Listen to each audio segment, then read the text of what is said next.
கர்த்தர் நல்லவர், அவருடைய கிருபை என்றும் உள்ளது. நம்ம இந்த நாளும் அழைத்து வந்த தேவன் நல்லவராய் இருக்கிறார். உலகம் உயிர் தெழுந்த கிறிஸ்துவை வருடா வருடம் கொண்டாடி கொண்டிருக்கிறது. நாம் கொண்டாடுகிற தேவன் நமக்குள் என்றும் ஜீவிக்கிறவராய் இருக்கிறார். நாம் அவரை ஒவ்வொரு நாளும் கொண்டாடுறோம், ஒவ்வொரு நாளும் நினைவுகிறோம் என்று அவர் செய்திருக்கிற நம்முடைய வாழ்க்கையிலே அவர் நமக்காய் செய்திருக்கிற காரியங்களை நாம் நினைத்து பார்த்தால் அது ஆச்சரியம். இன்றைக்கு ஆச்சரியமான ஒரு காரியம் தேவன் நம் நடுவிலே பேச போகிறார். இன்றைக்கு உலகம் உயிர் தெழுந்த கிறிஸ்துவை கொண்டாடி கொண்டிருக்கிறது. எப்படி கொண்டாடுகிறார்கள்? கிறிஸ்து எங்களை ஆசீர்வதித்திருக்கிறார், உலகத்து ரீதியாய் ஆசீர்வதித்திருக்கிறார்.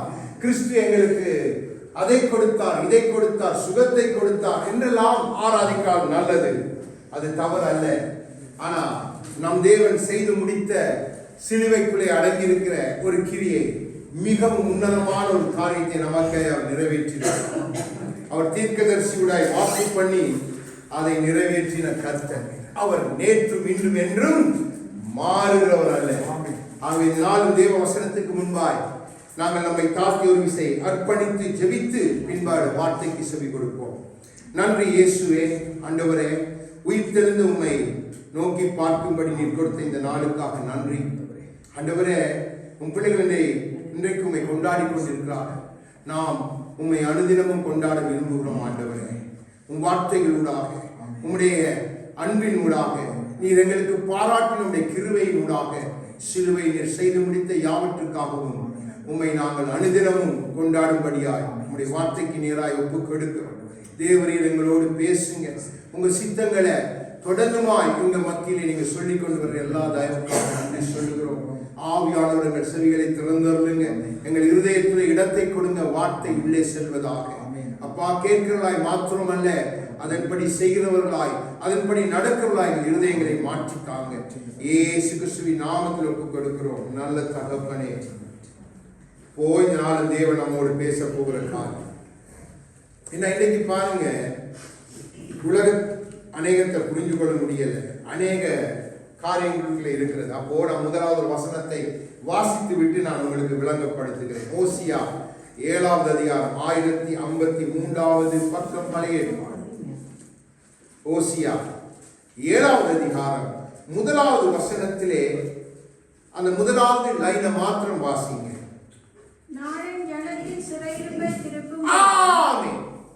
கர்த்தர் நம் சிறையிருப்பை திருப்புகிறார். தேவன் நம் சிறையிருப்பை திருப்பி இருக்கிறார். அதுதான் கல்வாரி சிலுவையிலே செய்து முடிக்கப்பட்ட அவருடைய செயல்களிலே மகத்துவமானது. தேவன் நம் சிறையிருப்பை மாற்றி இருக்கிறார். ஆனா பாருங்க, சரியான துக்கமான காரியம் என்ன? நாம் இன்னும் சிறையிருப்புக்குள்ளே இருக்கிறோம். தேவன் சொல்லுகிறார், நான் சிறையிருப்பை மாற்ற விரும்பும் போது, நான் ஜனத்தின் சிறையிருப்பை திருப்பும் பொழுது, அப்போ தேவனுடைய நோக்கம் கல்வாரி சிலுவையிலே என்னுடைய உங்களுடைய சிறையிருப்பை அவர் திருப்பி இருக்கிறார். பரலோகத்துக்கு நேராக நாம் கட்டப்பட்டிருந்த பாதாளத்தில் சிறையிலிருந்து நம்மை விடுவித்து தேவன் நம்மை அவரோடு இணையும்படியால் சேர்த்திருக்கிறார்.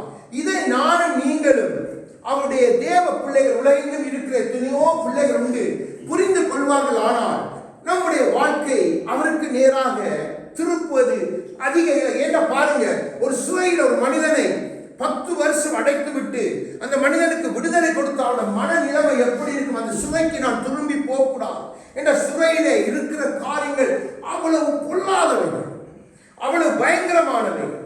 ஆகவேதான் தேவன் சொல்லுகிறார், என் ஜனத்தின் சிறையிருப்பை நான் திருப்பணும். இது ஓசியாவுடாக தேவன் சொன்னது. அப்ப என்ன சிறையிருப்பு? சிறையிருப்பு என்ன? அதை நம்ம அறிந்து கொள்ளணும்.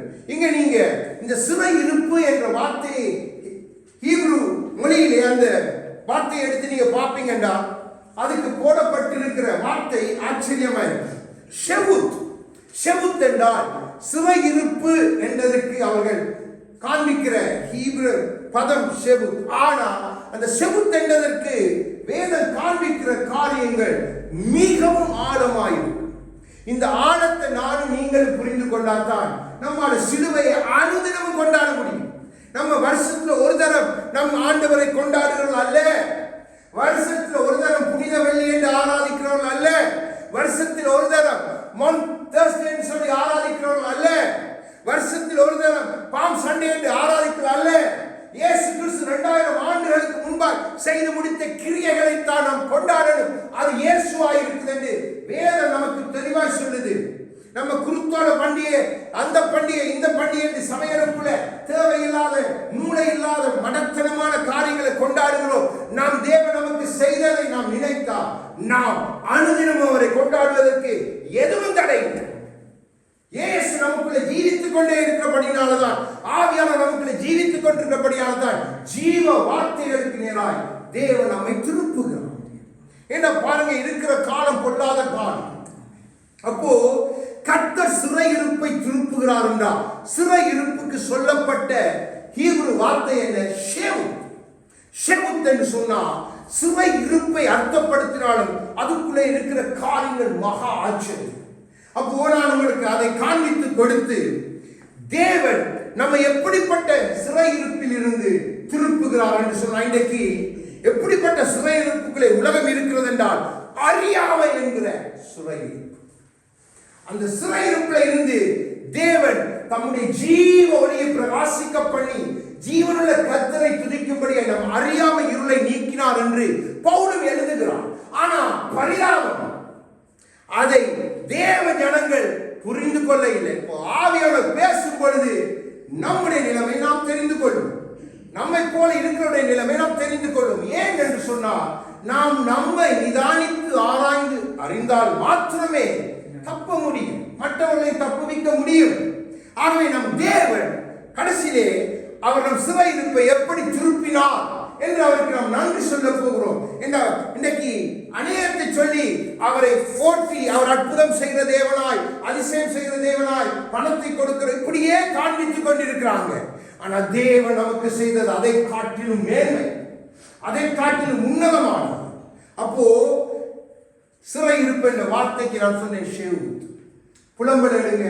இப்போ உங்களுக்கு நான் 5-6 காரியங்களை காண்பித்துக் கொடுக்கிறேன். எப்படிப்பட்ட சிறையிருப்பிலே நாம் அகப்பட்டு இருந்தோம் என்பதை நாம் புரிந்து கொள்ள. புலம்பல் எடுங்க. எரேமியாவுக்கு அடுத்த புத்தகம் புலம்பல். நம் ஆண்டவர் நல்லவர், நம் கையில வேதத்தை சும்மா எழுதி தரவில்லை. 2வது அதிகாரம் 13வது வசனத்தை வாசிங்க. எருசலேம் குமாரத்தியே, நான் உனக்கு சாட்சியாக என்னத்தை சொல்லுவேன், உன்னை எதற்கு ஒப்பிடுவேன்? சீயோன் குமாரத்தியாகிய கன்னிகையே, நான் உன்னை தேற்றும்படிக்கு உன்னை எதற்கு நிகர் சொல்லுவேன்? உன் காயம் சமுத்திரத்தை போல் பெரிதா இருக்கிறது. நம்முடைய காயங்கள் சமுத்திரத்தை போல பெரிதா இருக்குது என்று சொன்னா, நம்முடைய சரீரத்தை தாண்டிடும். நம்முடைய சரீரத்தில் ஒரு காயம் வந்தா பாருங்க, அது சமுத்திரத்தை போல நம்முடைய முழு சரீரத்தையும் பிடித்திருந்தால் நம்மை அழித்து விடும். இப்ப நமக்கு ஏற்படுகிற காயங்களுக்கு ஒரு அளவு உண்டு, ஒரு குறிப்பிட்ட அளவுக்குள்ளே நம்முடைய காயங்கள் அடங்கி விடுது. ஆனா இங்கே ஆண்டவர் சொல்லுகிறார், ஆண்டவர் என்ன சொல்லுகிறார்? உன்னுடைய காயம் எப்படிப்பட்டது? சமுத்திரத்தை காட்டிலும் பெரிது. சமுத்திரத்தை விட பெரிதான காயம் எங்கே ஒரு மனிதனுடைய சரீரத்தில் ஏற்படலாம், இல்லை ஒரு மனுஷனுடைய சரீரத்தில் ஏற்படலாம்.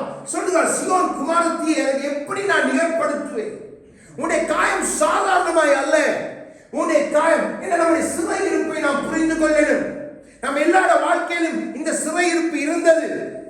அப்போ நம்முடைய காயம் எங்கே சமுத்திரத்தை போல இருக்கும் என்று சொன்னா, ஒன்று நம்முடைய இருதயம். இந்த இருதயத்தின் நினைவு பாருங்க, அது மகாவிசாலம். அதே போல நம்முடைய மனசு, அதுக்கு எல்லையே இல்லை, அது சமுத்திரத்தை தாண்டி போயிடும். அப்போ இங்கே ஆண்டவர் சொல்லுகிறார், உனக்கு பட்ட காயம் உன் சரீரத்தின் காயம் அல்ல, உன்னுடைய இருதயத்திலே மனசிலே பட்ட பெரிதான காயம். இதை மாற்றணும். உன்னை குணமாக்குறவர் யார்? ஆண்டவர் கேட்கிறார், நம்மை பார்த்து கேட்கிறார். இந்த சிறையிருப்பிலே இருந்து உன்னை குணமாக்கத்தக்கவர் யார்? உன்னை சேவ் பண்ணக்கூடியவர்கள் யார்? உன்னை காப்பாற்றக்கூடியவர் யார்? சீயோன் குமாரத்தி. என்னடி பாருங்க, அநேகருடைய இதயத்துல நம்ம பிடித்து வைத்திருக்க அது சமுத்திரத்தை போல நம்ம பயங்கரமா இருக்கிற காயங்கள், நம்முடைய மனசுல இருக்கிற காயங்கள், அது நம்ம என்னதான் சொன்னாலும் உள்ளுக்குள்ள இருந்து நம்ம அது விசாலமாயிக்கொண்டே போகும். அதுக்கு நம்ம எல்லைகளை வகுக்க முடியாது. அப்படியே இருந்து யோசிச்சு கொண்டு அது அப்படியே சமுத்திரத்தை தாண்டி, பர்வதங்களை தாண்டி, பூமியின் கடையாந்திரம் வரைக்கும் காயங்கள் பெரிதாய் இருந்தது. அப்படிப்பட்ட காயங்களைத்தான் தேவன் நம்முடைய வாழ்க்கையை மாற்றி இருக்கிறார். சில வாழ்க்கையிலே பிள்ளைகள் செய்கிற காரியம் பெற்றோருடைய இருதயத்தை பெரிதாய் மனப்படுத்தி இருக்கும். அது அந்த வழியை சொல்ல முடியாது. அதே மாதிரி பிள்ளைகளுடைய வாழ்க்கையிலே பெற்றோர்கள் செய்திருக்கிற காரியம் கூட அந்த பிள்ளைக்கு சமுத்திரத்தை காட்டிலும் பெரிதாய் தன் இதயத்தை மனதை பாதித்து, அதாவது அநேகருக்கு பாருங்க, அநேக டிப்ரெஷன், அநேக பிரஷர், அநேக காரியம். இது பயங்கர காயம். இந்த காயத்திலிருந்து நம்மை அவன் மாற்றி இருக்கிறார். நம் சிறையிருப்பை திருப்பி இருக்கிறார். நாம் இதை புரிந்து கொள்ளணும். தேவ பிள்ளைகள் இதை புரிந்து கொள்ளுகிற இந்த இருதயத்தை மனதை மிதக்கு நேரா விடுறாங்கன்னா அழிந்து போகிற அழிவுள்ளது மேல நம்பிக்கை விசுவாசம் என்று வைத்து மேலும் மேலும் அதை காயப்படுத்தி அவங்களுக்கு நீங்க என்னதான் ஆறுதல் சொன்னாலும் முடியாது. அவங்க தங்களோட ஸ்டோரி அப்படியே எழுதி கொண்டே இருப்பாங்க, தொடர்கதை போல. ஆண்டவர் முதலாவது சொல்லுகிறார், உன்னுடைய காயம் எப்படி இருக்குது என் மகனே, சமுத்திரத்தை காட்டிலும் பெரிதான் உன் காயம், அதை குணமாக்க அந்த சிறை இருப்பை உனக்கு நான் திருப்பணும். அதிலே 10வது வசனத்தை வாசிங்க, 2:10. சீயோன் குமாரத்தியின் மூப்பர்கள் தரையில் உட்கார்ந்து மௌனமாய் இருக்கிறார்கள். தங்கள் தலைகளின் மேல் புழுதியை போட்டுக் கொள்கிறார்கள். இரட்டு உடுத்தி இருக்கிறார்கள். எருசலேமின் கன்னியர்கள் தலை கவிழ்ந்து தரையை நோக்கி கொண்டிருக்கிறார்கள். தலை கவிழத்தக்கதான அவமானம், வெட்கம், தலையை நிமிர முடியாது. பெரிய தலை வெட்கம், பெரிதான வெட்கம். இதால நாம் சிறையிருப்புகளை போயிடும். ஐயோ, எனக்கு வெளியில வரையும் பிள்ளை செய்த காரியத்தின் நிமித்தம் என் தலையை தூக்க முடியல. என் பெற்றோர் எனக்கு செய்த காரியத்தின் தலையை தூக்க முடியல. என் நண்பர்கள், என்னை நம்பினவர்கள் செய்த காரியத்தின் தலையை தூக்க முடியல. தலை கவிழ்ந்திருக்கு, இதை எப்படி நான் தூக்குவேன்? இன்றைக்கு அநேக நிலைமை, நம்முடைய நிலைமை அப்படின்னா ஒரு காலத்தில் இருந்துச்சு. என்னை வெட்கப்படுத்துறாங்க. இவன் படிக்காதவன், இவன் உதவ மாட்டான், இவன் குடும்பத்துக்கு உதவ மாட்டான், இவன் செய்ய மாட்டான். பல வெட்கங்கள் இந்த தலையை நிமிர பண்ணவே முடியல. தலை கவிழ்ந்திருந்தது, பெரியதான வெட்கம். நன்றாய் விளங்கிக் கொள்ளுங்க. சமுத்திரம் போல பெரிய காயம், அதே போல பெரிய வெட்கம். நம் தலைகள் நிமிர முடியாதபடி அது நம்மை ஒரு சிறைக்குள்ளே அழுத்தி இருந்தது. அங்கே இருந்தும் நம்மை மீட்டிருக்கிறார். நாம் புரிந்து கொள்ளணும். நாம் இன்னும் புரியாதபடி அது வெட்கம், இது வெட்கம். நமக்கு ஒரு வெட்கமே, நம்மை காட்டிலும் நம்முடைய வெட்கத்தை அவர் சுமந்தார். எத்தனை நிந்தைகள், எத்தனை அவமானங்கள், எத்தனை பாடுகளை சகித்த கர்த்தர். நாம் சொல்லுகிறோம், முடியல தகப்பனே, தலையை தூக்க முடியல, வெளியில போக முடியல, வெட்கம், அரே கதவை பூட்டிட்டு நான் இருக்க விரும்ப தாமரை போல முடியல என்று சொல்லி பெரிய வெட்கம். அடுத்ததாக 2வது அதிகாரம் 6வது வசனத்தை வாசிங்க. தோட்டத்தின் வேலியை போல இருந்த நம்முடைய வேலியை பலவந்தமாய் பிடுங்கி போட்டான பெரிய தோல்வி, நாம் எதிர்பார்க்காத பெரிய தோல்வி, நம்மை பலவந்தப்படுத்தி நம்மை வேண்டாத காரியத்துக்கு வழக்காடி, இல்லை வேண்டாத காரியத்துக்கு நம்மை தூஷித்து நாம் பாதுகாத்து வைத்த எல்லாவற்றையும் உடைத்து போட்டு பலவந்தமாய் வேண்டாதவைகளை பேசி, வேண்டாதவைகளை செய்து நமக்கு பலவந்தமாய் பெரிய தோல்வியை கொடுத்தான் சத்துரு.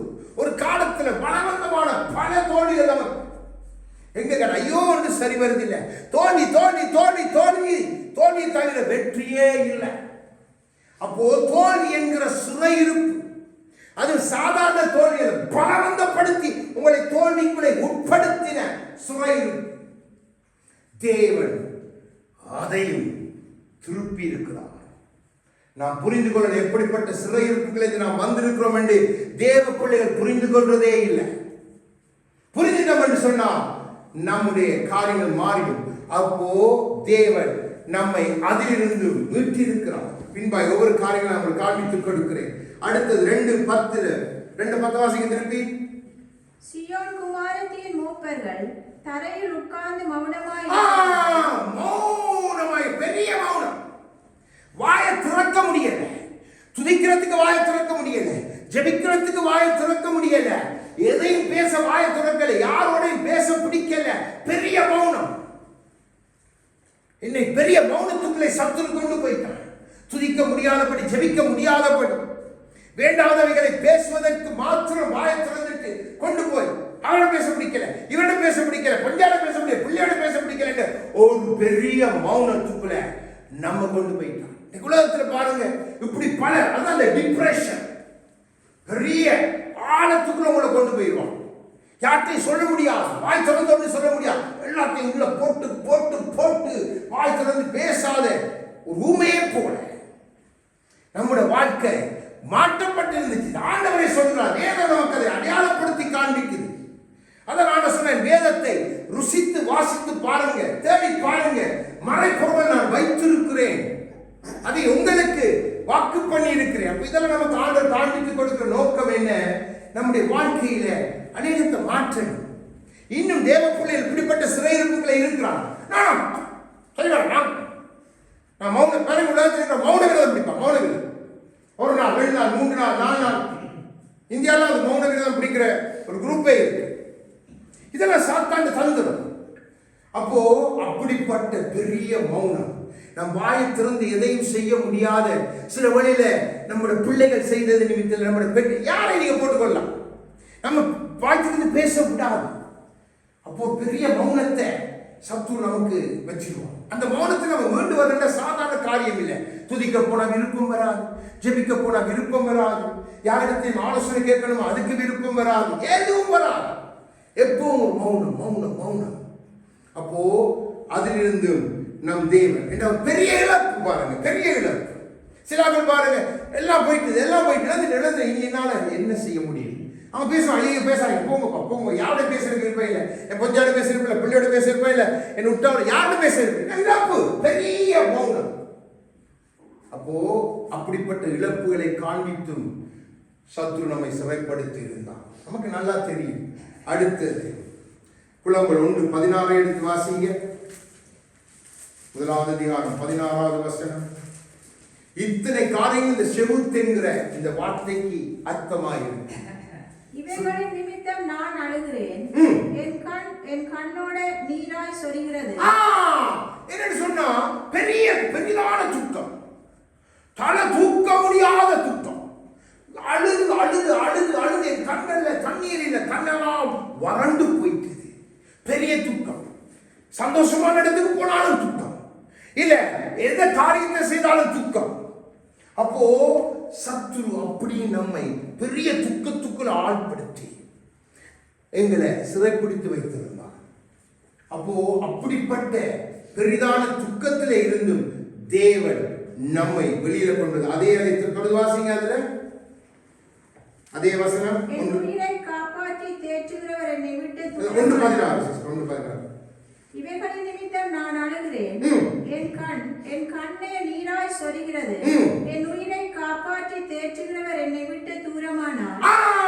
பெரிய கேள்வி. நான் உயிரோட இருப்பேனா? ஜீவன் இருக்குமா? நான் நாளைக்கு எழுப்புவனா? இல்ல நாளன்னைக்கு தான் தப்பி மிகுந்து இருப்பேனா? நமக்கு பெரிய நமக்கு ஏற்பட்ட காரியங்கள் பாருங்க. ஒவ்வொரு காரியம் நம்ம இப்படிப்பட்ட கடைசியில வாழ்ந்து என்ன செய்யுது? செத்தான் அல்ல, என்ன யார் எந்த ஜீவனை மீட்பார்? எந்த ஜீவனுக்கு யார் பரிகாரி? நாங்கள் அடிக்கப்படுகிறோம், நொடுக்கப்படுகிறோம், வெட்கப்படுகிறோம், துக்கப்படுகிறோம், மௌனமாயிருக்கிறோம், முடியல முடியல முடியல, பல சிறையிருப்புகளை கொண்டு வந்த நிமித்தம் பாருங்க என்ன செய்யறது. அந்த வசனத்தை திருப்பி வாசிங்க. இவைகளின் நிமித்தம் நான் அழுகிறேன், என் கண்ணே நீராய் சொரிகிறது, என் உயிரை காப்பாற்றி தேற்றுகிறவர் என்னை விட்டு ஆண்டவர் இல்ல. நான் செத்த நாளைக்கு செத்த நல்லா இல்ல, இன்னைக்கு தற்கொலை பண்ணி செத்த நல்லா இருக்கு, குதிச்சு செத்த நல்லா இருக்கு, விஷத்தை சாப்பிட்டு செத்த நல்லா இருக்கு. ஆண்டவர் போட முடியாது. அவர் எங்க இருக்கிறார்? அவர் ஜீவன தேவன்டா என் அழுகையை பார்த்துருப்பேன், வெக்கத்தை பார்த்துருப்பேன், என் அதை பார்த்திருப்பேன், இதை பார்த்துப்பேன், பல லிஸ்டா எடுக்கலாம். ஆனா வேத வசனம் நமக்கு காண்பிக்கிற காரியம் வித்தியாசம். நம்ம சிலுவை உயிர்த்தெழுந்தார், இயேசு ஜெயித்தெழுந்தார் என்ற எண்ணத்தை எதெல்லாம் ஜெயித்தெழுந்தார் என்பதை தேவ பிள்ளைகள் அறியணும். சும்மா நம்ம பாடி நம்ம காரியம் செய்யறதுல நம்மளை விட்டா யாரும் இல்லை. புகை போட்டு டிசைன் இதெல்லாம் செய்யறாங்க. அது அவங்களோட திருப்திக்கு. தேவன் செய்ததை ஆண்டவர் சொன்னார், என் நீதி நியாயங்களின் நிமித்தம் தாவீது சொல்றான். அப்ப அதை அறிஞ்சு நம்ம தேவனை துதிக்கும் பொழுதுதான் பரலோக மகிமை. நம்முடைய வாழ்க்கையில் இதெல்லாம் தேவன் செய்திருக்கிறார் என்றால் நம்ம எவ்வளவு தூரம் நம்ம அப்பாவை நன்றியோடு துதிக்கணும். அப்போ தேவன் இந்த செவுத்த இந்த சிறையிருப்பு என்ற காரியத்தை நமக்கு இப்படியாய் காண்பித்துக் கொடுக்கிறார். நமக்கு ஏற்படுகிற பெரிய காயங்கள் இதயத்துல, நம்முடைய மனசுல, அதே போல நமக்கு ஏற்படுகிற பெரிய இழப்புகள், துக்கங்கள், மௌனங்கள், பலவந்தங்களால் நாம் நிர்பந்திக்கப்படும் பொழுது இப்படிப்பட்டதெல்லாம் அவருடைய சிறையிருப்புகளை கொண்டு போய் இருந்துச்சு. அப்படித்தான் இவர்களை கொண்டு போய் இருந்துச்சு. அதை புலம்பலாய் ஆவியானவர் எரேமியாவின் வாயில் எழுதி வைத்தால் அதுக்குள்ள வைத்திருக்கிற காரியங்கள் ஆச்சு. இப்போ நாம் பழையபடி ஓசியா 7ஆம் அதிகாரம் பங்கிருந்துதான் நாம் எல்லாவற்றையும் பார்க்க போவோம். இப்போ நம்மை நாம் நிதானித்து பார்த்து கற்றுக்கொள்வோம். ஓசியா 7ஆவது அதிகாரம்.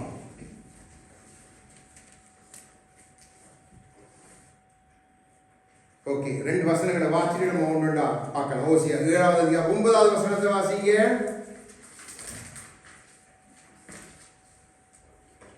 அந்நியர் அவருடைய பலத்தை தின்கிறார்கள், அவனோ அதை அறியான்.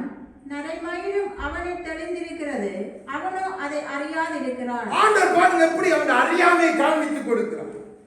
அறியாமை. நம்ம இன்னொரு வசனத்தை பார்த்துட்டு நம்ம தியானிப்போம்.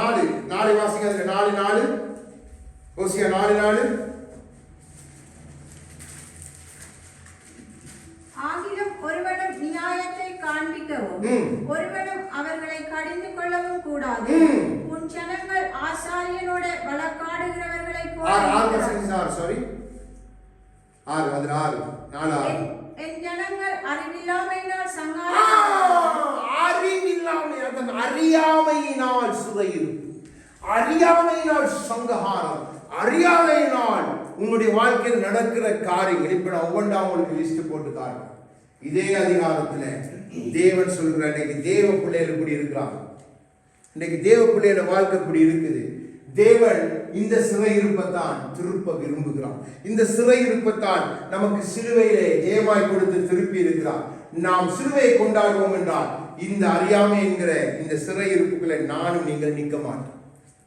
என்றால் தேவன் இந்த சிறையிருப்பை நம்முடைய வாழ்க்கையில மாற்றி இருக்கிறார். அவர் எப்படிப்பட்ட ஒரு சிறையிருப்புகளை நாம் இருந்தோம் என்பதை தேவன் காண்பித்துக் கொடுக்கிறார். அந்த சிறையிருப்புகளை நீங்க போனதன் காரியங்களை தேவன் இப்பொழுது ஒன்றொன்றாக உங்களுக்கு காண்பித்துக் கொடுக்க போறார். ஆகவே நாம் வாசித்தோது போல 7-9 வாசிங்க. அந்நியர் அவருடைய பலத்தை தின்கிறார்கள், அவனோ அதை அறியான். பாருங்க, பலத்தை சாப்பிடுகிறார்கள், ஆனா அதை அறிய முடியல. நம்முடைய பலத்தை சாப்பிடுகிறான் சத்துரு, நம்மால அறிய முடியல. யோசிச்சு பாருங்க, நம்முடைய சரீரத்துல இப்ப சர்வத்தை யாராவது வந்து கடித்து திண்டா உங்களால அறிய முடியுமா? அறிய முடியாது. அறிய முடியும். ஆனா ஆண்டவர் சொல்லுகிறார், அவன் பலத்தை தின்னுகிறான். சர்வத்தின் பலத்தை, ஆவியின் பலத்தை, அவனுக்கு கொடுத்த ஆத்தும பலத்தை சத்துரு தின்னுகிறான். அதை அவன் அறியவே இல்லை. அவன் என்ன சொல்லுகிறான்? எனக்கு தெரியல, நான் அதை அறியல, அது எனக்கு ஒண்ணுமே செய்யல, நான் என்னுடைய பலத்தை சரியாய் புரிந்து கொள்ள. அப்போ உங்களோட பலன், உங்களோட அறியாமையினால் உங்களோட பலன் போகக்கூடாதுன்னு சொன்னா நீங்க உங்களோட பலன் எது இல்லை என்றதை புரிஞ்சு கொள்ளுங்க. நம்முடைய பலனை தேவன் எதுக்கு நேராக வைத்திருக்கிறார் என்பதை தேவ பிள்ளைகள் புரிந்து கொள்ளணும். ஏன்னா நம்முடைய பலம் எப்படி சாப்பிடப்படுது? நம்முடைய குடும்பங்களுக்காக, நம்முடைய பெற்றோருக்காக, நம்முடைய சொந்த, நம்மளை கிளம்பி காசு அனுப்பு, அந்த பாட்டு அனுப்பு, இந்த பாட்டு அனுப்பு, இந்த டெலிபோன் அனுப்பு, அதை அனுப்பு, இதை அனுப்பு, உருவி கொண்டே இருப்பான். அப்போ நம்முடைய பலன் தேவனுக்கு செலவழிக்க வேண்டிய பலன், தேவனுக்கு கொடுக்க வேண்டிய ஆவி ஆத்துமாவின் பலன் சாப்பிடப்படுகிறது. ஆவிக்குரிய ரீதியை மிக கவனமாக இருக்கிற பிள்ளைகள், மிக கவனமாக இருக்கிறது. எதுவும் உங்க நேரத்தை, உங்களுடைய சரீரத்தை சாப்பிட அனுமதி. உங்களுக்கு தேவன் கொடுத்த காலங்கள், நியமங்கள் எல்லாம் உண்டு. அதை வைத்துத்தான் நீங்க உங்களோட வாழ்க்கையை நடத்த. இன்னைக்கு பாருங்க, தேவ பிள்ளைகள், ஆனா உழைப்பு உழைப்பு உழைப்பு அதுக்கு தங்கள் சர்வத்தை தின்ன கொடுத்துட்டு ஆவியை கொண்டுறாங்க. ஆனா போய் கேட்டீங்கன்னா வேற நாங்கள் உலகத்தில் இருக்க உழைக்கணும், பிள்ளை இருக்கு, பஞ்சாயத்து இருக்குது, அந்த செலவு இருக்குது, அந்த காசு கட்டணும், இந்த காசு கட்டணும், இது கட்டணும், அது கட்டணும், நம்முடைய மைண்ட் அதிலே போயிடும். அப்போ நம்முடைய பலனை ஒருவன் சாப்பிடுறான், அதை நாம் அறிய முடியல. அதான் நான் சொல்றேன், அங்கே தன் ஜனங்களுக்கு சொல்றேன், உங்களோட பலம் சாப்பிடப்படுது. அங்கே பேபிலோன் ராஜா கொண்டு போய் 400 வருஷத்துல 400 வருஷம் இருந்தாங்க. அவங்க அடிமைப்பட்டிருந்தது 200 சொச்சம் வருஷம். அப்போ அந்த வருஷத்துல அவனோட பலனை புளிந்து திண்டு பெரிய பெரிய நகரங்களை பெரிய காடுகளையும் கட்டினான். தேவனுக்கு தன் ஜனங்களுடைய பலன் அப்படி சாப்பிட விருப்பம் இல்லை. தன் ஜனங்களுடைய அறியாமை நிமித்தம் தான் அவங்க அந்த சிறையிருப்புக்குள்ள போனாங்க. அப்போ தேவன் சொல்லுற, முதலாவது நீ உன் பலனை அறியணும். ஏதாவது உனக்கு விலங்குல உன்னை சரீரத்தை உன்னை சாத்தான் உன்னுடைய பலத்தை சாப்பிட்டு கொண்டிருக்காங்க, உனக்கு உணர்வு இல்லை. என்னுடைய நீ இக்னோரன்ஸ், அதாவது உன்னுடைய அந்த அப்படிப்பட்ட இதே இருக்கிறபடியால் அறிய முடியாது. ஆனா யாரு? தேவப்பிள்ளை. தேவப்பிள்ளை ஒரு மாசத்துல ஒரு காசடி போய் உள்ளே ஐயா இந்தாங்க, ஐயா நீங்க தந்த 100 50 அடிச்சுட்டு 50 போட்டுட்டு போயிட்டேன் ஐயா அப்படின்னு நம்ம போயிடுவோம். யோசிச்சு பாருங்க. இதைத்தான் அன்றைக்கு இஸ்ரவேலர் ஆண்டவருக்கு செய்தாங்க, இன்றைக்கும் தேவ பிள்ளையை செய்யறாங்க. ரட்சிக்கப்பட்டு கல்வாரியை ருசி பார்த்து உயிர்த்தெழுந்த தேவனை கொண்டாடி கொண்டிருக்கிறவர்கள் உணர்வு இல்லை.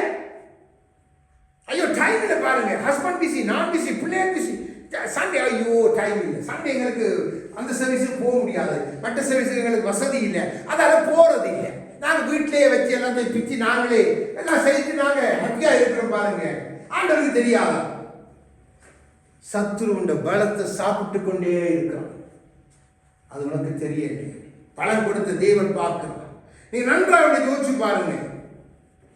நம்முடைய பலம் எதுல இருக்குன்னு சொன்னா, உங்களுக்கு 3 பேருடைய வாழ்க்கையில் உங்களுக்கு கற்றுக் கொடுக்கிறேன். தானியேல், நான் உணவால் என்னை தீட்டுப்படுத்துவதில் என்ற ஒரு தீர்மானம் எடுக்கிறான். அப்போ நீங்க கிறிஸ்துக்குள்ள வந்துட்ட ஒரே தீர்மானம், நான் என் கிறிஸ்துவை பின்பற்றுவேன் என்ற தீர்மானத்தில் நீங்க நடப்பீங்க என்று சொன்னா உங்க பலத்தை சத்ருவால சாப்பிட முடியாது. அத்தனை பேருக்குள்ள யோசிச்சு பாருங்க, அத்தனை பேருக்குள்ள தானியேல் எடுத்த ஒரு தீர்மானம், அவனுடைய சரீரத்தை அவன் தீட்டுப்படுத்தவே இல்லை. இருக்கிறது அந்நிய தேசம். அவனுடைய தீர்மானம் அவன் சரீரத்தை பலப்படுத்தி, அவனுடைய 3 நண்பர்கள் எடுத்த தீர்மானம், அந்த 3 நண்பர்களை அக்கினிக்கு போட கொண்டு போனவர்கள் வெந்து செத்து போனாங்களே அல்லாம அவர்களுக்காக தேவனை, அந்த தீர்மானம், நாங்கள் எங்கள் தேவனைத்தான் ஆராதிப்போம், எந்த தேசத்தில் எப்படி இருந்தாலும் நாங்க இதைத்தான் செய்து போவோம் சொல்லி அந்த எடுத்த தீர்மானத்தை நிமித்தம் அவங்களுக்கு பலன் கிடைத்தது, உயர்த்தப்படுறாங்க. அதே மாதிரி சட்டம் பிறப்பிக்கப்பட்டாலும் என் தேவனை நான் 3-5 நேரம் தேடுவேன். தானியேலுடைய அடுத்த தீர்மானம் சிங்கங்களை கட்டி போட்டது. அப்போ சத்துருடைய உங்களோட பலத்தை தின்னுற சத்துருடைய ஒவ்வொரு காரியங்களையும் உடைக்கணும் என்றால் நீங்க எடுக்கிற தீர்மானம், அது யாரை பின்பற்ற போறீங்க? கிறிஸ்துவையா உலகத்தை? இன்னைக்கு தேவ பிள்ளைகள் தெரியல தெரியல தெரியல தெரியல அறியா மீண்டும் தேவன் விடுவித்த சிறைக்குள்ள நீ உன்னை கொண்டு போய் அடைக்கிறாய், உன் பலத்தை சின்ன கொடுத்து சத்துருவுக்கு. ஆனா தேவ பிள்ளைகளுக்கு தெரியல. யோசிச்சு பாருங்க, ஆண்டவர் சொல்லுகிறார் அவனுடைய பலத்தை சாப்பிடுகிறார்கள், அதை அவனோ அறியல. ஆண்டவர் சொல்லுகிறார் தீர்க்கதரிசியை கொண்டு இன்றைக்கு நம்மோடு பேசுகிறார், நம்மை போல இருக்கிறவர்களுக்கு பேசுகிறார். நம்முடைய பலத்தை நாம் ஒரு நாளும் சத்துரு தின்ன கொடுக்கவே கூடாது. நன்றாய் விளங்கிக் கொள்ளுங்க. சிம்சோனுடைய தீர்மானம், சிம்சோனுக்கு கொடுக்கப்பட்டது நசரேயன் என்கிற தீர்மானத்தோடு வந்தவன் உடைத்தான் தீர்மானத்தை. சத்துரு கண்ணை கூடாக்கி அவனுடைய பலத்தை அப்படியே உறிந்து ஒன்றும் செய்ய முடியாத போல இங்க போய் அரைத்துக் கொண்டிருக்கிறான். அவனை கொண்டு கேளிக்கை பொருளாய் காண்பிக்கிறாங்க. ஆனா அந்த நசரே தீர்மானத்தில் நின்ற பொழுதோ அவன் 1000 பேரை இலகுவாய் அடித்தவன். நரிகளே அந்த வாளை தீய வைத்து கொளுத்த தீர்மானம். என்னுடைய வாழ்க்கையில், உங்களோட வாழ்க்கையில நான் கிறிஸ்துவுக்குள்ள உயிர்த்த உயிர்த்தெழுந்த கிறிஸ்து என் யூத ராஜ சிங்கமண்டலாம் மகிழ்வோம் மகிழ்வோம் என்று பாடி துதிக்கிற நானும் நீங்களும் எதை தீர்மானமாய் கொண்டிருக்கிறோம்? நம்முடைய தீர்மானம் நம் சத்துருவுக்கு சவால். அப்போ அவன் நம்முடைய பலத்தை சாப்பிட ஒப்பு கொடுத்துட்டு எனக்கு தெரியல என்று சொன்னான். ஆண்டவர் சொல்லுகிறார், இவனுடைய அறியாமையை பாருங்க, அறியாமையை பாருங்க. எவ்வளவு துக்கமான காரியம் பாருங்க. சிலரை கொண்டு போய் ஹாஸ்பிட்டல்ல போட்டிருப்பாங்க. அவங்களோட ஹாஸ்பிட்டல்ல இருக்கிற சில நேரங்கள் இந்த எலிகள் இப்படிப்பட்ட காரியங்கள் வந்து சில நேரம் பாருங்க படுத்து இருக்கும் பொழுது அவங்க மயக்கத்தில் இருக்கும்பொழுது அவங்களோட காலை சாப்பிட்டு போயிடும். எத்தனை பேருக்கு அப்படி நடந்திருக்கு? ஏன்னா புண்ணுகளால் இப்படிப்பட்ட இந்த வாட்ஸ்ல எல்லாம் பெரிய பெரிய எலிகள் எல்லாம் இருக்குது. இங்க கொஞ்சம் இதா வச்சுக்கலாம். நம்ம தேசங்கள்ல இலங்கையில எல்லாம் இதெல்லாம் சர்வ சாதாரணம். அப்படி சத்ரு நம்மளோட கண்ணுக்கு முன்னுக்கு வந்து சாப்பிடலாம். ஏங்க நமக்கு கொடுத்துட்டோம். ஏன்னா நம்முடைய தீர்மானம் கூட அதால சத்ரு, அதால நம்ம என்ன சொல்றோம், வெள்ளன போயிட்டுது, நான் அதை அறியல் ஆண்டவரே என்று இப்படியே சொல்லிக் கொண்டு இருக்கிறோம். அடுத்து அதிலே வாசிங்க, தொடர்ந்து 7-9 அதிலே வாசிங்க. அந்நியர் அவனுடைய பலத்தை தின்கிறார்கள். அடுத்து அவனோ அதை அறியா, நரைமயிரும் அவனில் தெளித்திருக்கிறது. அவனோ சொல்ல நரமயிரும் வந்துட்டு அவனுக்கு இதுலயே போயிட்டு தான் டைம். இப்ப வந்துட்டா ஒரு கணக்குல தள்ளாற வயசு கிட்ட வந்துட்டா நடு வயசுக்கு. இப்ப நரமை வந்துருக்கு, இது கூட தெரியலன்றான். யோசிச்சு பாருங்க, ஆண்டவர் எவ்வளவு ஆழமாய் நம்மை நோக்கி பார்க்க நீங்க நன்றாய் தெரிந்து கொள்ளுங்க. ஏண்டா ஏன் தெரியல தெரியுமா? எனக்கெல்லாம் தெரியுமா? எனக்கெல்லாம் அது தெரியுமா? நீ இந்த கண்ணாடி ஆகிய வேதத்துக்கு முன்பாக போயிருந்தா உன் நரமுடி உனக்கு அது கிரீடம் என்பது தெரிஞ்சிருக்கும். ஆனா நம்ம போறேன், நம்ம கண்ணாடிக்கு முன்னுக்கு நின்று வேற காரியம் செய்யலாம். ஆண்ட சொல்ல உனக்கு நரமையில வந்துட்டு டைம் நெருங்கிட்டு, நரமை நம்மளோட டைம் நெருங்குதுன்றதுக்கு அடையாளம். அதையும் அறியாம இருக்கிறான். என் ஜனங்கள் அறியறதே இன்னும் பணம் சேர்ப்போம் என் சந்ததிக்கு, என்னுடைய அடுத்த சந்ததி பணம் பணம் பணம் பணம். ஐயோ பாருங்க, இவரை போல 24 மணி நேரம் பிஸி. காலையில எழுப்பிட்டாருங்க 3 மணில இருந்து மெசேஜ் தான் பாருங்க. மெசேஜ் பிசினஸ் அவ்வளவு பிஸி. நரமை வந்துட்டு கிழவனு மொட்டை பண்ணுது. ஆண்டு சொல்லுவாங்க நரமை தெளித்திருக்கு, அது மகிழ்ச்சி நேரம் நடத்துற டைமுக்குள்ள கொண்டு வருது. ஆனா நீயோ அறியாமை உன் சிறையிருப்புக்கு திருப்புகிறது. உன் பலத்தை தின்னுகிறான், சிறையிருப்புக்கு நீ திரும்புகிறான். உன்னுடைய அறியாமை, எனக்கு தான் எல்லாம் சரி, நான் சொல்றதான் சரி என்கிற உன்னுடைய முட்டாள்தனம் உன்னை மீண்டும் அறியாமை என்கிற சுரைக்குள்ள திருப்புது. அப்போ நீ உயிர்த்தெழுந்த இயேசுவின் அந்த சிலுவையை அவமரியாதை செய்கிற ஒரு மனுஷனும் ஒரு மனுஷியுமாய் நாம் மாறிவிடுவோம். நன்றாக விளங்கிக் கொள்ளுங்க. ஒரு நாள் எனக்கு தான் எல்லாம் தெரியும், எனக்கு தெரியும். கம்ப்யூட்டர் எனக்கு தெரியும். இங்கிலீஷ் நாங்க சும்மா துப்புவோம் பாருங்க. சிங்களம் அப்படி துப்புவோம். தமிழ் பண்டிதர் படித்திருக்கோம் பாருங்க. எல்லாம் குப்பை. ஆண்டு சொல்ல இது குப்பை. அடையாளப்படுத்தி காண்பிக்கிற ஆண்டவர் உன்னுடைய காலம் உன்னுடைய நேரம் எப்படி நீ போதனா இருக்கணும். நீ பாலை குடிக்கிறான். ஆனா வந்திருக்குது நர டைம் உனக்கு காண்பிக்குது. யோசிச்சு பாருங்க. நான் சொல்ல இல்லை, ஆண்டவர் சொல்லுகிறான். இன்றைக்கு தேவ ஜனங்கள் இழந்து கொண்டிருக்கிற காரியத்தை அறியல. பலத்தில் இருக்கிறாங்க, அறியல. நரமுடி தெளிக்குது, அறியல. என்றா எனக்கு தான் தெரியும், நான் சொன்னா பாருங்க, தான் சரி. ஒரு நாள் நம்ம அப்படி இருக்கவே கூடாது. 7-8 வாசிங்க. அவர்கள் எல்லாரும் அடுப்பை போல அனலாகி தங்கள் நியாயாதிபதிகளை பட்சித்தார்கள். அவர்களுடைய ராஜாக்கள் எல்லாரும் விழுந்தார்கள். அவர்களை என்னை நோக்கி கூப்பிடுகிறவன் ஒரு. அடுத்தது தேவன அறியல. நான் சொல்றேன், ராஜாவுக்கு மேல உனக்கு நம்பிக்கை, உனக்கு ப்ராஃபிட்ல நம்பிக்கை, உனக்கு ஊழியக்கார நம்பிக்கை. ஆனா கூப்பிட வேண்டிய என்ன நீ விட்டுட்டா. என்ன நோக்கி இரவும் பகலும் கூப்பிடுகிறவன், நான் விசாரிக்கிறவர், நான் விடுவிக்கிறவர், நான் அவனை தப்புவிக்கிறவன் என்று தேவன் சொல்லுகிறார். இங்க பாருங்க என்ன சொல்றாங்க, அவங்க என்னை நோக்கி கூப்பிட ஒருவனும் இல்லைண்டா, தேவனை மறந்தான். அதை கூட இன்றைக்கு தேவ ஜனங்கள் அறியல. அவங்க எங்க ப்ராஃபட் சொல்லிட்டான், அது சரி. எங்க ஊழியக்காரன் சொல்லிட்டான், தவறு இல்லை. அது சரியா வேதத்தோட சரியா இருந்தா நீங்க ஏற்றுக்கொள்ளுங்க. இல்லண்டா அதை நம்பி யாரை விட்டுறீங்க? இன்றைக்கு உலகம் போய்கொண்டிருக்கு. அநேக கள்ள தீர்க்கதரிசி எழுப்பிட்டாங்க. தேவனை விட்டு ஜனங்களை வழிவிலாக பண்ணி பெரிதான காரியங்களை காண்பித்து தங்களை பெரியவர்களை காண்பித்து ஜனங்கள் பைபிள் எடுத்து வாசிக்கிறதே இல்லை. அவர் அடித்து புத்தகங்களாய் கொடுப்பார். அந்த புத்தகம் அவங்களுக்கு எல்லாம் மார்னிங் நியூ, ஈவினிங் நியூ, நைட்ல குட் நைட் சாங். யோசிச்சு பாருங்க, நமக்கு வேதத்தில் தேவன் எழுதி கொடுத்துட்டார். தன்னுடைய உள்ளத்தை நான் கடந்த வாரம் சொல்லி கொடுத்தேன். இன்றைக்கு இந்த சிறையிருப்பு நம்மை தேவன் திருப்பி இருக்கிறார். அப்படி அந்நிய புறஜாதி தெய்வங்களை நாம் வழிபட்டு நம்மை தமக்கு நேராக திருப்பி இருக்கிற கர்த்தரை நம்ம அறிய முடியாது. ஆக எங்க இருக்கிறோம்? கிறிஸ்துக்குள்ள இருக்கிறோம். ஆவியானவருக்கு எனக்கு சம்பந்தம் இல்லை, எனக்கும் கிறிஸ்துவுக்கு சம்பந்தம் இல்லை. ஆனா யாருன்னா கிறிஸ்துவம் பாருங்க, ஒரு மாசத்துல ஒரு நிச்சயமா சேர்த்துக்கு போகணும். முடியாட்டி பாருங்க, அந்த உயிர்த்தெழுந்த ஞாயிறு 2 பேரும் அதுக்கும் போயிடுவேன்.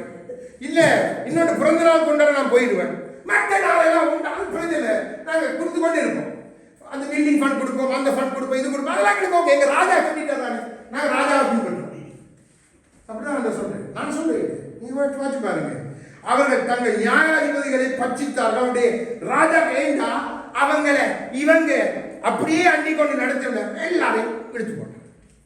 பிரபட்டம் விழுந்தா எல்லாரும் மிக கவனம். அவங்க அறியல எதை அவங்க இழக்கக்கூடாது, அதை இழந்து போயிட்டாங்க. அடுத்தது 7:10 வாசிங்க. இஸ்ரவேலின் அகந்தை அவர்கள் முகத்துக்கு முன்பாக சாட்சியிட்டாலும் அவர்கள் தங்கள் தேவனாகிய கர்த்தரிடத்தில் திரும்பாமலும் இவை எல்லாவற்றிலும் அவரை தேடாமலும் இருக்கிறார்கள். ஜெபத்தை விட்டுட்டாங்க. என்ன எங்களுக்காக செவிக்காங்க அடிச்சு அங்க டவருக்கு அடிச்சு சொன்னா டவருக்கு அவங்க ஜெயிப்பாங்க. நான் இங்க எங்களுக்கு விருப்பத்தை செய்து கொண்டு போகணும். என்ன அது பிரச்சனை இல்லை. ஐயோ ஜீசஸ் கால்ஸ் அவங்க ஜெபிச்சா நடக்கும், அது பிரச்சனை இல்லை. இப்படி இல்லை அந்த ஊழியக்காரனை பிடிப்போம். என்ன மாதிரி எங்களுக்கு ஜெபிக்கிறீங்களா, உங்களுக்கு நாங்கள் காணிக்க இருப்போம், இல்லை அந்த ஊழியக்காரனை பிடிப்போம். இப்படியே ஜெபத்தை விட்டுட்டாங்க. ஜெபத்தை விட்டுடபடினால ஆண்டவர் சொல்றேன், எப்படி அவங்களோட காரியம் இருக்குது பாருங்க. அவங்க ஜெபத்தை விட்டபடினால ஒரு மேகத்தை ஒரு சம்பந்தம் இல்லாத வாழ்க்கை, சிறையிருப்புல போயிருந்துட்டான். ஆண்டவர் சொல்லும் சிறையிருப்பு திருமணமா, ஜெபி, இரவு பாலும் இடைவிடாமல் நோக்கி கூப்பிடு, உன் சிறையிருப்பை நான் மாற்றுவேன். அதான் ஆண்டவர் சொல்லிக் கொண்டிருக்கிறார். நம்முடைய அறியாமைகள் எங்கெல்லாம் நம்மை கொண்டு போய் முடிக்குதுன்னு பாருங்க. அவரை தேடாமல் விட்டுட்டான். ஜெபம் தான் நம்ம தேவனை தேடுறதுக்கு அடையாளம். அதை விட்டுட்டாங்க. ஆனால் அறியலை. ஜெபிக்கிறீங்களா? வியாதி இருந்து டைம் கிடைக்கல ஜெபிப்போம் பாருங்க. சரியான பிஸி, ஒன்றும் செய்யலாம். பிள்ளைகளும் மறந்துட்டு பிஸி கடும் பிஸி. பிள்ளைங்க ஜெபிக்கல, நானும் ஜெபிக்கிறேன் இல்லை, ஒருத்தர் ஜெபிக்கிறேன், ஜெபிக்க டைம் இல்லை. நம்ம இப்போ பேங்க்ல இது சேர்க்கிற பாருங்க, பிள்ளை கல்யாணம் செய்து கொடுக்கணும், அங்கால பிள்ளைக்கு பிள்ளை பிறக்கும், அதனுடைய எல்லாம் நாங்கள் செய்யணும், காது குத்தணும், அதுக்கு கடலை போடணும், அது போடணும். யோசிச்சு பாருங்க, ஜெபம் இல்லை. சிலுவையில் உன்னை மீட்ட தேவன் பார்க்கிறான், நீ எங்கே போகிறான். அதான் சொன்னார், உன் காயம் அப்படி இருக்குது, நீ புரிந்து கொள்றாய் இல்லை. அதைத்தான் நான் தீர்க்கதரிசியுடன் பேசிக் கொண்டு வர. அடுத்தது 4வது வசனம் 7:4. அவர்கள் எல்லாரும் விபச்சாரக்காரர்கள், அப்பம் சுடுகிறவன் எரிக்கும் அடுப்பை போல் இருக்கிறார்கள். அவன் மாவை பிசைந்தது முதல் அது உப்பி போகும் மட்டும் அனல் மூட்டாமல் ஆவியானவர் ஓய பண்ணிட்டான். அது அறியல. ஆவியானவரை திண்டிட்டான், ஆவியானவரை முடிச்சிட்டான். அதை கூட அறியல. ஆனால் நண்பர்களே, ஆவியானவர் போனாலும் பழக்க தோஷத்தை நீங்க தீர்க்க, இந்த அந்நிய பாஷை பேச பழக்க தோஷத்தை நீங்க போய் 4 துதிய சொல்லலாம், எல்லாம் செய்யலாம். அனல் என்பது வேற. தேவன் எதிர்பார்க்கிற அனல் அதுக்கு அனுதினம் மூட்டப்படணும். ஒவ்வொரு நாளும் ஆவியோடு நீங்க வைத்துள்ள உறவு ஒவ்வொரு நாளும். அதுதான் சொல்றேன். அனல் அது போயிட்டு அதையும் அவன் அறியல. என் ஜனங்கள் ஆண்டவர் பேசுகிற அதிகாசியை கொண்டு ஊழியக்காரனை கொண்டு தம்முடைய ஜனங்கள் ஏன்னா இது சிறையிருப்பை திருப்ப விரும்புகிறவர். திருப்புகிறேன். அப்போ என்னென்ன சிறையிருப்புல நீ இருந்தால் உன்னுடைய அறியாமை எப்படிப்பட்டது, அது எப்படி உன்னுடைய வாழ்க்கையை மாற்றுகிறது என்பதை தேவன் நமக்கு காண்பித்துக் கொடுக்கிறார். இன்னைக்கு இந்த தேவ பிள்ளைகள் உணர்றது இல்லை. இன்னைக்கு எதெல்லாம் பிஸி. தங்களுடைய தனிப்பட்ட ஜெபத்துக்கு டைம் இல்லை, தங்களுடைய தனிப்பட்ட உறவுக்கு டைம் இல்லை. யோசிச்சு பாருங்க எங்க போயிட்டு. 7:13 வாசிங்க. அவர்கள் என்னை விட்டு அழைத்து திரிகிறபடி அவர்களுக்கு ஐயோ, அவர்களுக்கு கேடு வரும். எனக்கு விரோதமாக இரட்டகம் பண்ணினார்கள். நான் அவர்களை மீட்டிருந்தும் அவர்கள் எனக்கு விரோதமாய் போய் பேசுகிறார்கள். உண்மையை விட்டுட்டாங்க. இப்ப வருது என்ன வருது? பொய் என்ற உண்மை அவருடைய வார்த்தைக்குள்ள இருக்கிற அவர் மேல வைத்திருந்த விட்டுட்டாங்க. ஆனா அறிய நீங்க கேட்டு ஐயோ நாங்க ஜெபிச்சா பரலோகம் திறந்து அக்கினி இறங்கிக் கொண்டே இருக்கு. நாங்க அப்படி இருக்கிறோம், நாங்க இப்படி இருக்கிறோம். ஆனா வாழ்க்கை எதிர்மாறா இருக்குதே. உண்மையை விட்டுட்டா நம்ம வாயால போய்தாம ஐயோ நாங்க பஸ்ல போக்கலையும் பைபிளோட போறோம் பாருங்க. நாங்க மோட்டார் சைக்கிள் போக்கலையும் முன்னுக்கு பைபிளை வச்சு வாட்சிக்கொண்டு தான் ஓடுறோம்.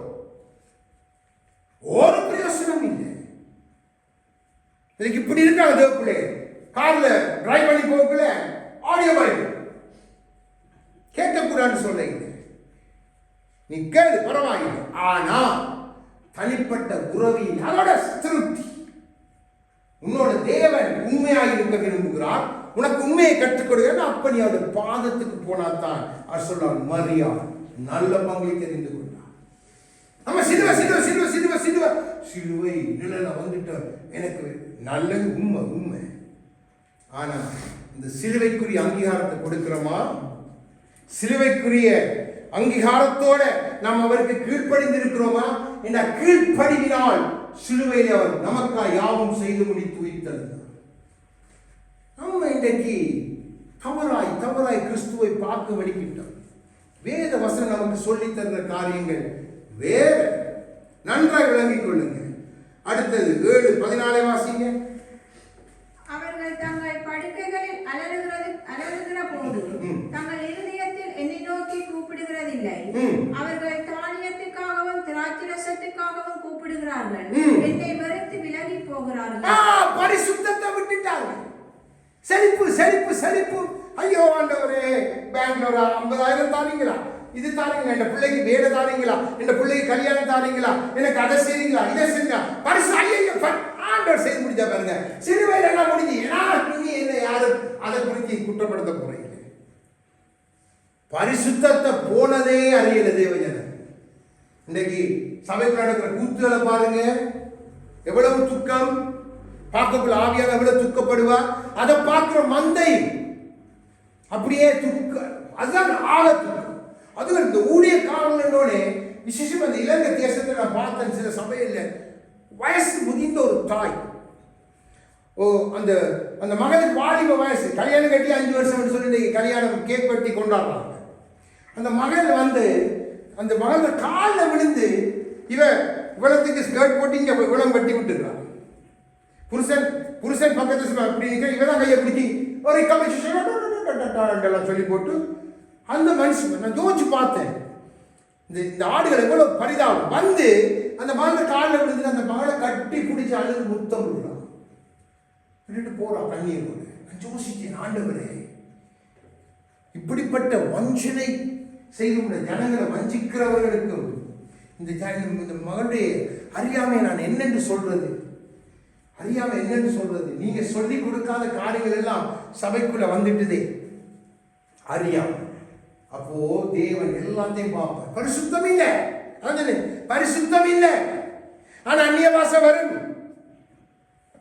தேவன் கொடுத்ததை புடுங்குறவர் அல்ல. ஆனா விட்டுருவான். விட்டுட்டா இன்னொருத்தன் அதில் உங்களை கொண்டு நடத்துவான். மிக கவனமா இருக்கு. அதுதான் ஆண்டு சொல்றார், பரிசுத்தத்தை விட்டுட்டாங்க, ஆனா வாழ்ந்தாங்க. சாப்பாடு கிடைக்குது, எல்லாம் கிடைக்குது, எல்லாம் ஆண்டவர் கொடுத்தார்.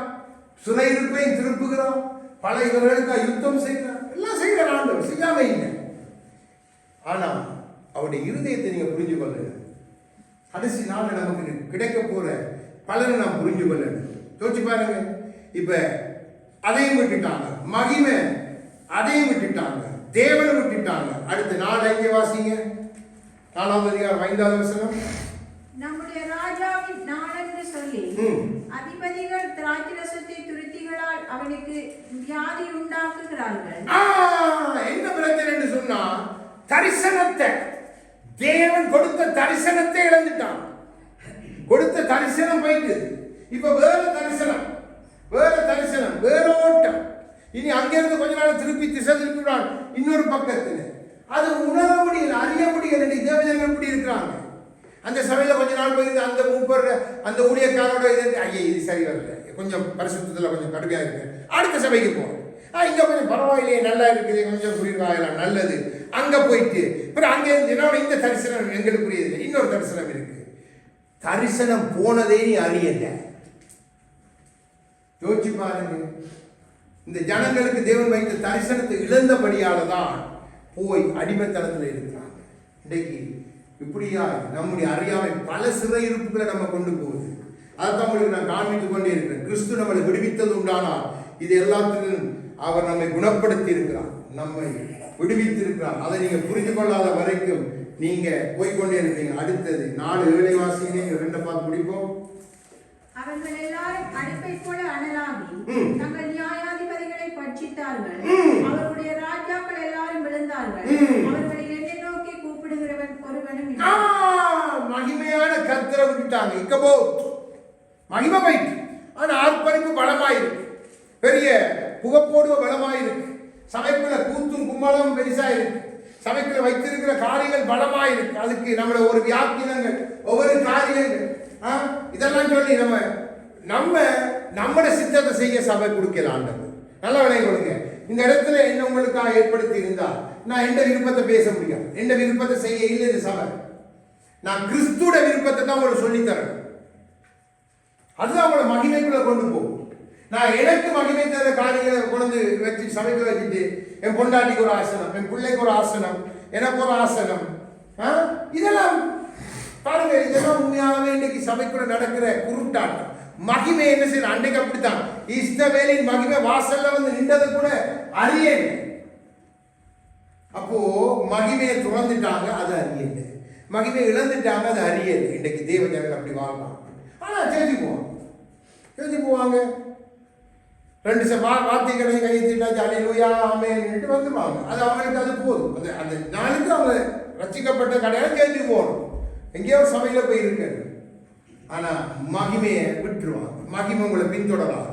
மகிமை உங்களை விட்டு போயிட்டு, அப்ப அந்த மகிமை திருப்பி கொண்டு வரது மிக கஷ்டம். 7:6 வாசிங்க, முடிக்க போறோம். அவர்கள் பதிவிருக்கும் போது தங்கள் இருதயத்தை அடுப்பை போல் ஆயத்தப்படுத்துகிறார்கள். அவர்களை அடுப்பு மூட்டுகிறவன் இராமுழுதும் தூங்கினாலும் பாடமே என்றாலும் அது ஜுவாலிக்கிற அக்னியாய் தூக்கத்தையே கடைசியில பிடிக்கிடுவான். தேவன் தமக்கு பிரியமானவனுக்கு நித்திரை கொடுக்கிறார். ஆனா அவங்களோட தூக்கம் போயிடும். அதுக்கு நீங்க பல காரணத்தை சொல்லிங்க. அதுக்காக போயிட்டு தான் கர்த்தருக்குள்ள ஒரு மனிதன் இருந்தா ஆண்டவருக்கு கடலும் அந்த காட்டு நிறைந்தாலும் அவருடைய தூக்கத்தை யாராலும் டிஸ்டர்ப் பண்ண முடியாது. அப்போ நம் ஆண்டவருடைய உயிர்த்தெழுதலை நாம் ஜீவிக்கிற கர்த்தரை கொண்டாடி கொண்டிருந்தா என்னுடைய எல்லாத்தையும் அவர்கிட்ட நான் வச்சுட்டேன்னு சொன்னா என்னுடைய தூக்கம் சமாதானமாயிருக்கும். அது சமாதானம். நீதிமானுடைய மரணமே சமாதானம் என்று சொல்லிட்டா அவனுடைய நிரந்தர தூக்கம், அந்த நித்திய தூக்கம் அவனுக்கு சமாதானமாக இருக்கும் என்று அவன் அழகாயிருவான்.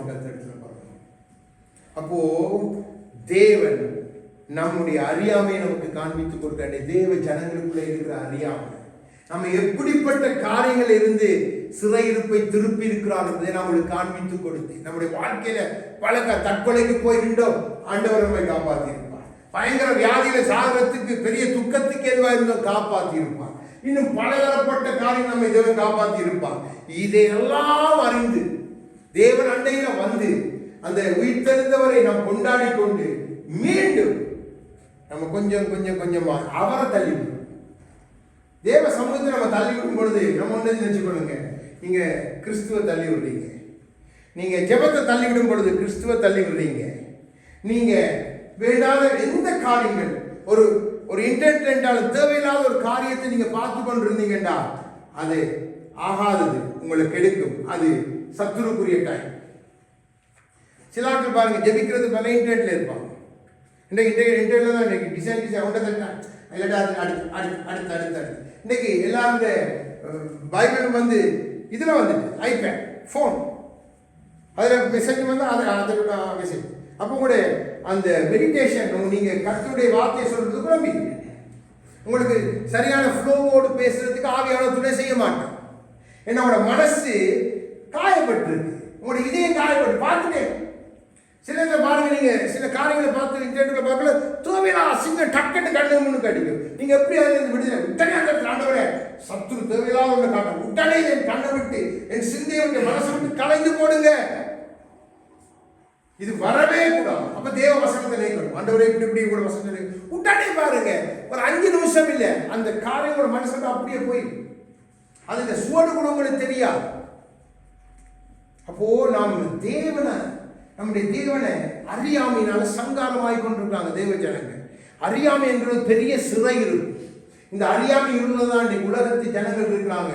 பெரிய இன்ஜினியர், பெரிய டாக்டர்ஸ், பெரிய எல்லாம் கோடி கோடியை சம்பாதிச்சு கொண்டு போய் பார்க்காதும் கேட்காதமான சிலைகளுக்கும் பெரிய பெரிய விக்கிரகங்களுக்கும் அந்த தங்களுடைய பலத்தை தின்ன கொடுக்கிறாங்க, ஆசீர்வாதத்தை தின்ன கொடுக்கிறாங்க. ஆனா தெரியல, நரமையும் வந்துட்டு அவன் என்ன நாங்கள் கொடுக்குறோம் எங்க விக்கிரகங்கள் எங்களை ஆசீர்வதிக்கும், எங்க பிள்ளைகள் ஆசீர்வதிப்பாங்க, இப்படியே சொல்லிக்கொண்டு இன்னைக்கு தேவ ஜனங்கள் இப்படித்தான்.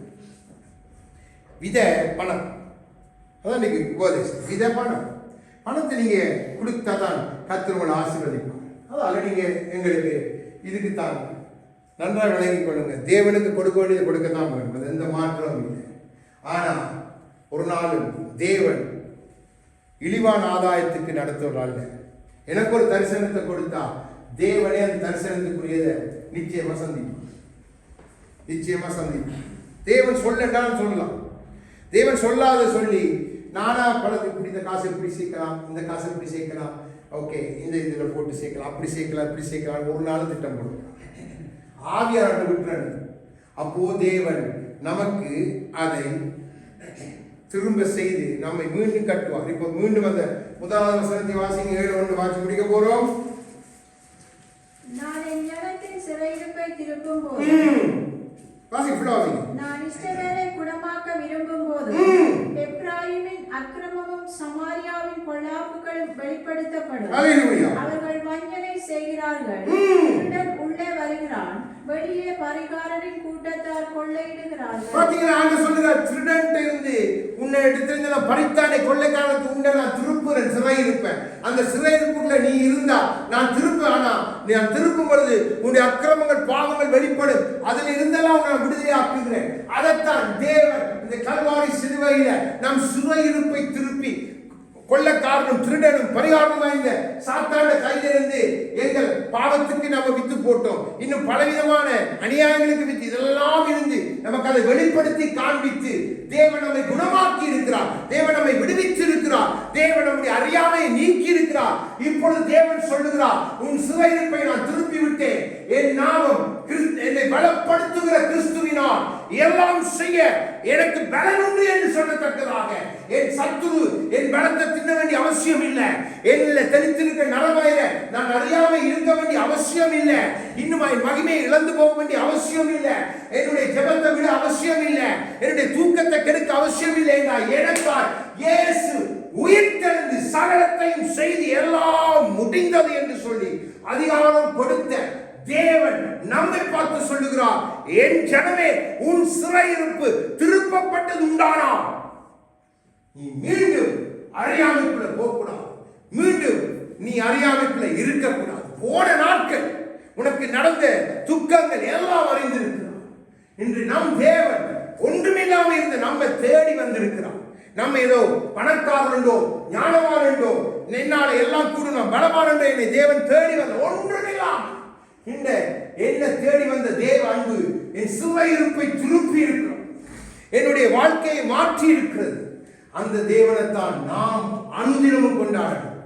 மற்றவர்களை போல அல்ல. நான் யாரையும் குற்றப்படுத்த சொல்ல இல்லை. அது நம்முடைய குருட்டாட்டம். நன்றாக அது நமக்கு தேவையில்லை. நம்ம ஒவ்வொரு நாளும் கிறிஸ்து நமக்குள்ளே ஒவ்வொரு நாள் நாம் கண்ணை மூடி தூங்கிட்டு எழுப்பினாலே கிறிஸ்து எனக்குள்ள உயிர்த்தெழுந்தவராய் இருக்கிறபடியால் தான் நான் எழுப்புகிறேன், நீங்கள் எழுப்புறீங்க. இல்லைன்னு சொன்னா நம்மளோட அதோட முடிஞ்சு. அப்போ நாம் கொண்டாட வேண்டியவர் நம் கிறிஸ்து. எனக்காய் உங்களுக்காய் எல்லாம் செய்து முடித்து ஒன்றும் இல்லாமல் பரதேசிய போல பெரிய காயத்தோட அடிக்கப்பட்டு பெரிய துக்கத்தோட தலை கவிழ்ந்து இருந்த என்னை உங்களை தூக்கி எடுத்த தேவ அன்பு. அந்த அன்பை தான் நான் பாடி மகிமைப்படுத்துகிறாய். எழுந்திருந்து அப்படி சமூகத்திலே